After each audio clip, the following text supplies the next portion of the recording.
Hi everyone, welcome to our first class, ou sejam, bem-vindos à nossa primeira aula. Eu espero que vocês estejam hiper, mega, blaster, super animados para ela, porque eu tô. E preparei bastante coisa legal pra gente hoje, beleza? Mas antes de entrar nesse conteúdo, eu queria fazer um combinado com vocês. Muitos de vocês tiveram contato com o inglês no passado. Nem sempre esse contato pode ter sido algo positivo. E muitas vezes esse contato não muito positivo com o inglês gera algumas inseguranças, algumas receios mesmo, né? Aliás, quando você começa a ter contato de novo com esse mesmo conteúdo. Então, tudo que ficou de negativo lá atrás, que te gera insegurança, que possa vir a ser um bloqueio para você nesse momento, throw it away, ou seja, joga fora. Né? Agora é tempo de open your mind, abrir a sua mente aí para novos conteúdos que vão aparecer. Beleza? Combinado? Deal? So, let's go! Bom, galerinha, então o papo tá bom, mas vamos lá pro que interessa, né? Vamos lá direto ao ponto, straight to the point. Bom, preparei para vocês um conteúdo bem bacana sobre os greetings em inglês, né? Que são os greetings? São os cumprimentos, são aquelas palavrinhas-chave que a gente utiliza para poder saudar alguém, né? Quando você chega no trabalho, quando você encontra alguém na rua depois de muito tempo que você não encontra, ou você chega num restaurante para um encontro com alguém, enfim. Então a gente usa os greetings, né? Esses cumprimentos aí. Um cumprimento que é bem básico, né? Que todo mundo sabe, já ouviu falar em algum momento aí, é o hi, né? Formado por duas letrinhas aí, que é o H e o I, né? Então a gente fala hi, ok? Bem curto, mas super eficaz também, bem prático, né? Então se tem dúvida aí é só usar o hi. Hi. Repeat after me. Hi. Repeat after me, ou seja, repita comigo. Hi. Very good, muito bem.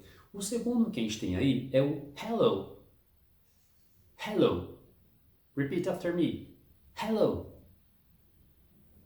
Very good, muito bem, né? É o nosso olá. Então a gente viu aí o hi, né, que significa oi. A gente viu hello, que significa um olá.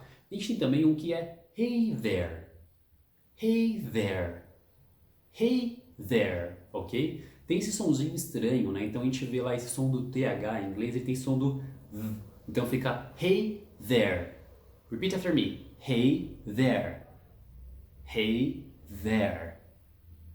Muito bem. O que acontece, pessoal? Esse TH em inglês, como eu comentei com vocês antes, ele tem um som diferente do que o nosso português, né? Dificilmente você vai ver consoante com consoante no nosso idioma, mas a gente está falando do inglês. O inglês tem muito isso, né? Então, quando a gente forma esse T e esse H, eles geram um som. E esse som é V, V, V. Então, there, there. Então, vamos falar. Hey there. Repeat after me. Hey there. Repeat. Hey there. Só você. Very good, very good. Muito bem. Um outro bem comum aí, pessoal, é o what's up. What's up. What's up. O que significa esse what's up? Significa o e aí, né? Nosso, ele é bem formalzinho aí, né? E ele ficou bem famoso pra gente porque a gente usa o WhatsApp, que é o aplicativo, né? Então, os criadores aí do WhatsApp não foi por acaso que eles tiveram esse insight aí, essa ideia de criarem para fazer um trocadilho aí com essa expressão tão útil no dia a dia. Então, a expressão eu falo WhatsApp, né? E o aplicativo eu falo WhatsApp, de app, ou seja, de aplicativo, né? App. Então, então vamos lá. Então, what's up? What's up? What's up? What's up? Como se fosse quase um soluço. What's up? What's up? What's up? What's up? Muito bem, muito bem. Um outro que a gente tem que é bem informal mesmo, mais que o what's up, é o hey dude. Hey dude. Hey dude. É tipo, bem, né? Bem descoladão, bem da rua, bem do dia a dia, assim, é bem informal mesmo. Então não faça isso no dia do trabalho ou no ambiente formal. O hey dude é bem informal, né? Ao contrário dos outros que a gente usa, o hello, né? O hi. Então aí dos outros ainda são um pouquinho mais aceitáveis do que o hey dude. Hey dude é tipo, e aí cara, e aí mano, tudo bem? Tipo, seria mais ou menos nessa pegada aí. Um outro que a gente tem que é bem também muito útil também é o how are you? How are you? Ou how are you? Ok? Então vamos lá, repeat after me. How are you? Que significa o nosso como vai você, como você está. Muito frequente, muito comum. Então vamos lá, repeat after me. How are you? How are you? How are you? Very good. Um outro também muito comum é o how are you doing? How are you doing? How are you doing? é bem comum também e ele tem uma tradução um pouco mais do tipo como vão indo as coisas, né? Como você tem andado, o que você tem feito, tem mais ou menos essa conotação. Então a gente fala How are you doing? How are you doing? Repeat after me. How are you doing? Ok, very good. Bom, passando esses cumprimentos mais básicos aí, a gente tem aqueles do período do dia, né? Os períodos do dia, aliás. A gente tem o do começo da manhã, que seria o good morning, né? Que significa bom dia. Vamos lá comigo? Good morning, good morning, good morning, good morning. Very good. Eu tenho outro também que é para o período da tarde, ou seja, depois do meio-dia você já pode começar a utilizar o good afternoon, que significa boa tarde. Então, good afternoon, good afternoon, good afternoon, ok? Então a gente fala good afternoon. Todos são acompanhados de good, ok? Que significa bom ou boa, né?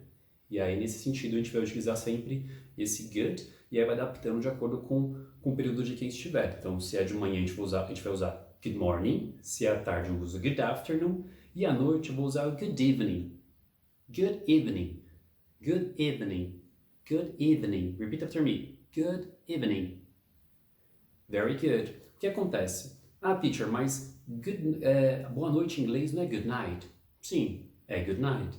Só que em inglês tem uma diferença. Por quê? Quando eu falo good evening, significa que é um cumprimento de chegada à noite. Então, por exemplo, digamos que você tem um compromisso, que você tem um jantar. E aí, obviamente, o jantar é à noite, e aí você vai encontrar seus amigos no restaurante. Quando você chega, esse boa noite que você vai dar de chegada, você vai usar o good evening, né? E aí, o cumprimento da chegada no período da noite. Então, você usa good evening. E aí, quando você vai embora, jantou, né? Já tá lá com a pancinha cheia lá, né? A gente vai usar o good night, que significa o boa noite de despedida. Ou seja, quando você tá terminando aquele compromisso, né? Ou digamos que você tem a visita na sua casa e a visita foi embora. E aí você vai falar good night, né? Ou boa noite, ok? Então, repeat after me. Good evening, para a chegada, e good night para a saída, ok? Good evening. Very good. Good night. Very good, ok? E aí, por exemplo, falando ainda pegando ainda esse trecho aí, né, dos farewells, que são alguns cumprimentos de despedidas, eu tenho o good night, como eu comentei com vocês.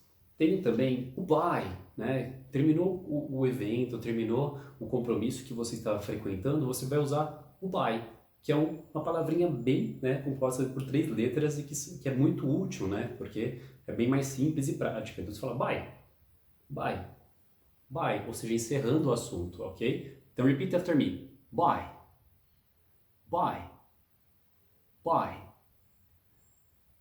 Very good. E aí o bye é uma diminuição da palavra goodbye. Goodbye, goodbye, goodbye. Repeat after me. Goodbye. Very good. Está indo muito bem. Tem um outro cumprimento também que é o see you later. See you later. Por exemplo, se é uma pessoa que você vê com frequência, né? Ou que você tem um compromisso marcado com a pessoa mais tarde, você está vendo a pessoa de manhã, então você fala, poxa, vejo você mais tarde. Então você vai usar o see you later, que significa vejo você mais tarde, ou vejo você depois, ok? Então see you later. Repeat after me. See you later. See you later. See you later. Very good, guys. Very good. Por exemplo, se você trabalha com uma pessoa, terminou o seu dia de trabalho, você vai ver ela só no dia seguinte. Eu vou usar o see you tomorrow.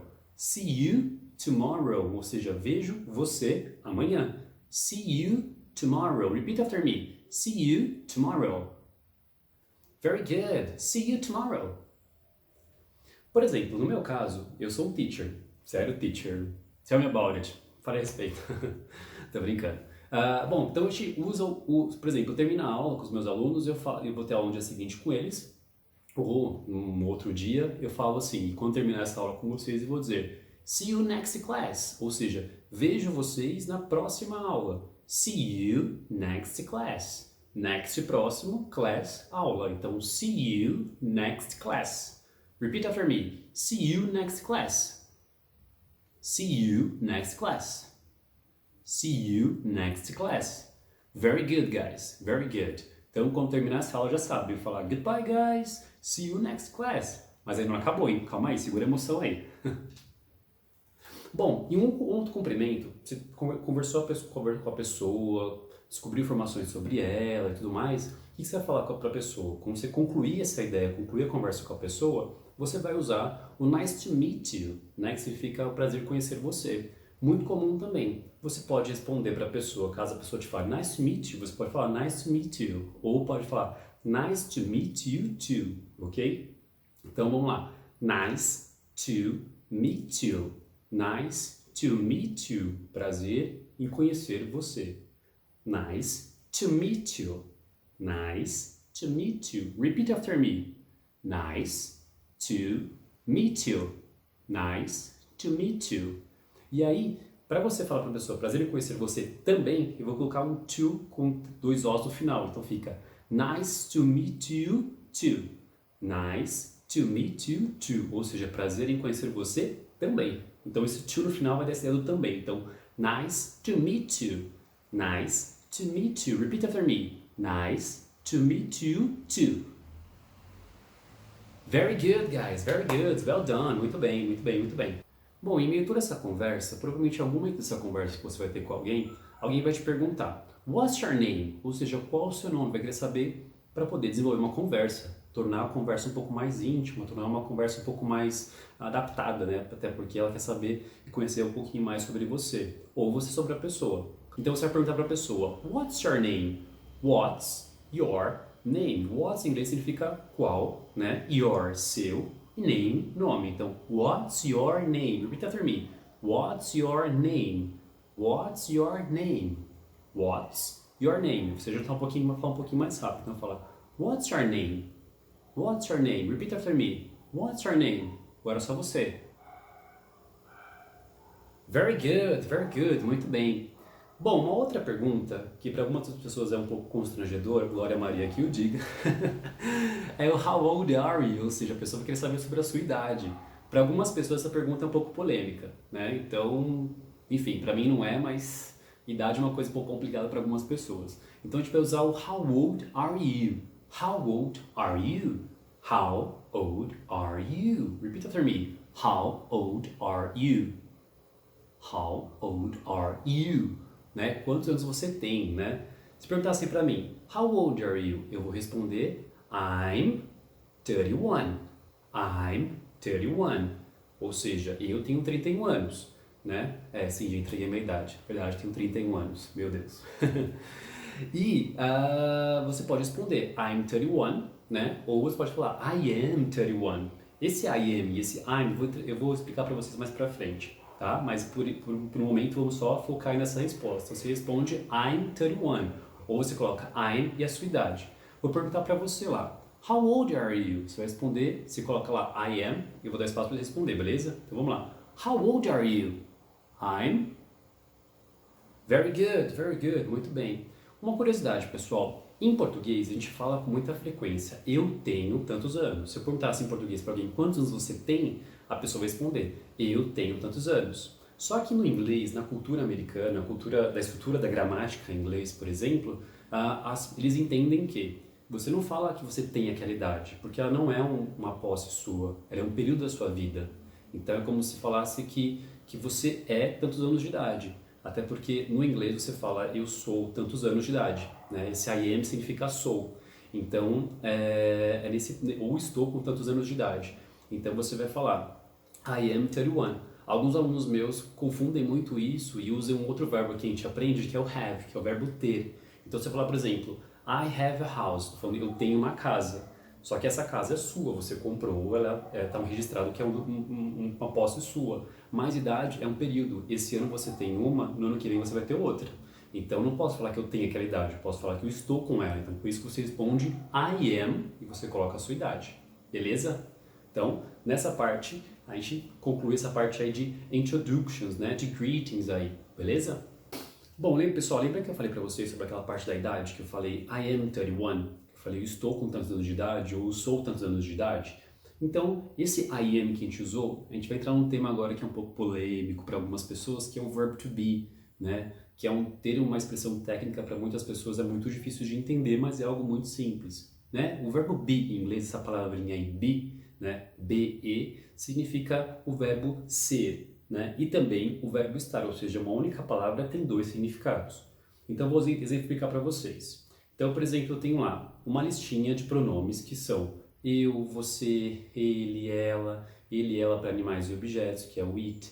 Eu tenho também nós e o eles. Então ficaria lá I, you, he, she, it, they e o we, né? Então, que é, como eu comentei com vocês, cada um deles tem um significado. E para cada uma desses pronomes, eu uso um verbozinho to be, que lá, no verbo to be eu tenho 3 subcategorias. Eu tenho lá o am, eu tenho o is e eu tenho o are, né? Então, por exemplo, eu não posso falar I be, porque se eu falo I be fica eu ser. Ninguém fala eu ser, eu falo eu sou. Então, para eu poder falar eu sou, eu tenho que usar o I am. Se eu falar, por exemplo, você é ou você está, eu não posso falar você ser, eu tenho que falar, por isso eu não posso usar you be, eu tenho que usar you are. Para eu falar, por exemplo, ele é, eu não posso falar he be, porque senão vai ficar ele ser. E a ideia é falar ele é ou ele está, então vai ser he is. Então, para cada um deles, para cada pronomezinho desses que a gente utiliza, eu tenho um parzinho para formar essa dupla. E esse parzinho já tem uma fórmula, já tem uma regra, como se fosse uma tabuada, né? Então, você tem uma regrinha, como se fosse uma regra matemática, você tem que usar par com par, não pode mudar, tá? Então, não pode ser, por exemplo, I is, tem que ser I am. Não pode ser you am, tem que ser you are. Então, tem que memorizar essa ordemzinha assim. Posso dizer que essa é uma parte um pouquinho mais burocrática da coisa, mas uma vez que você pegar, você vai perceber que é muito simples. Eu vou dar alguns exemplos de como a gente pode utilizar essa estrutura. Por exemplo, como eu estava falando, o verbo to be tem 2 significados. Então, eu vou falar assim, ó, eu posso falar I am here. Esse I am here eu estou dizendo eu estou aqui, né? Então, o I significa eu, o am, estou, e o here significa aqui. Então, I am here. Quer dizer que eu estou aqui nesse momento, daqui a alguns instantes não vou estar mais. Estou nesse momento. E aí, de repente, você fala assim, I am a teacher. Eu não posso estar um professor. Amanhã eu não vou acordar e não ser mais. Eu optei por essa profissão, eu estudei para isso. Então, a minha intenção é seguir isso o resto da vida, se Deus quiser. Então, eu vou usar lá, I am a teacher. I am a teacher. I am a teacher, ou seja, eu sou esse I representa professor. I am a teacher. I am a teacher, ou seja, eu sou um professor.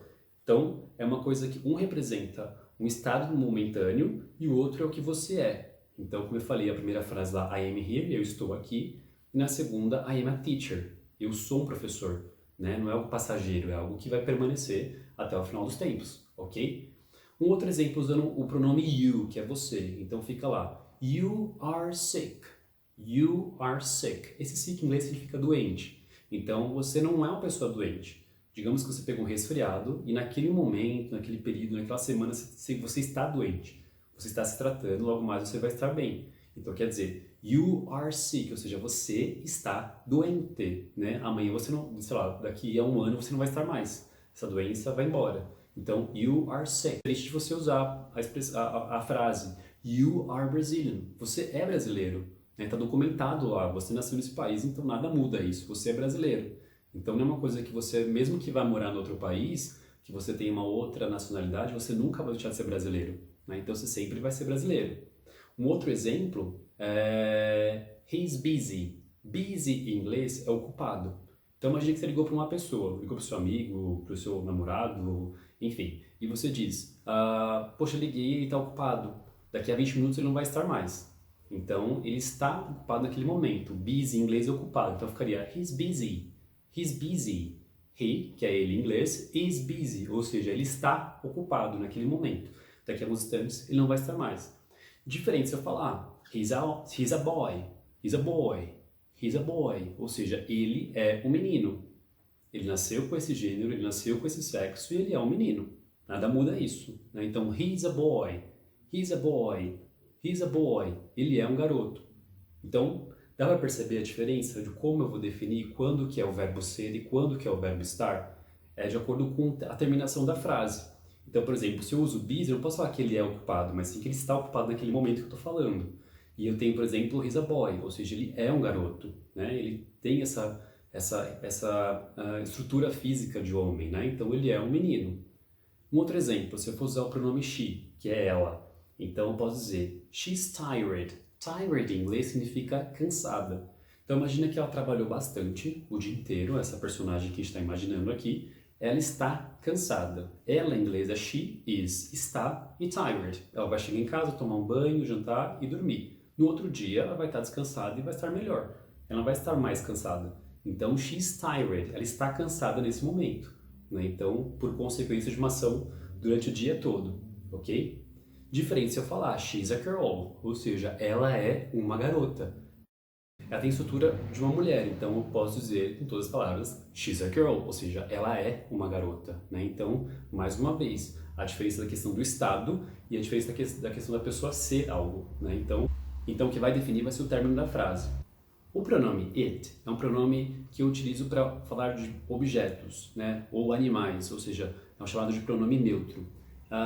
O computador, por exemplo, eu poderia usar it para falar ele. Eu não posso usar, por exemplo, he, porque ele não é um menino, ele não é um ser humano, ele não é um homem. Então eu falo it. Então se eu falar, por exemplo, isso é um computador, né, isso aqui, tipo, ele é um computador, então eu usaria it is a computer. It is a computer. Isso é um computador, ele é um computador. Né? Então quer dizer que esse aparelho foi criado para ser um computador, dependente do que as pessoas pensem e tudo mais, mas isso é um computador, it is a computer. Agora, eu posso falar, it is broken, ele está quebrado, né? Quer dizer que não é que ele tem que ser quebrado, ele de repente sofreu algum, sei lá, teve um vírus, por exemplo, vou levar ele para o conserto e eles vão consertar. Então, é um estado naquele momento. Depois consertar vai ficar ok. Então, quer dizer que ele está quebrado. Então, eu vou falar it is a computer, isto é um computador, ou ele é um computador, e vou falar it is broken, ou seja, ele está quebrado. Um outro exemplo também, vamos lá, falando de todos os pronomes, tá? Vou falar assim, ó. They, que em inglês significa pode ser eles, ou pode ser elas, né? They are sad. Imagina que o time dos seus colegas perdeu, né? Inclusive, sei lá, um time que você tem bastante admiração e tudo mais. Imagina que o time perdeu, né, dos seus amigos, então, consequentemente, eles ficaram tristes.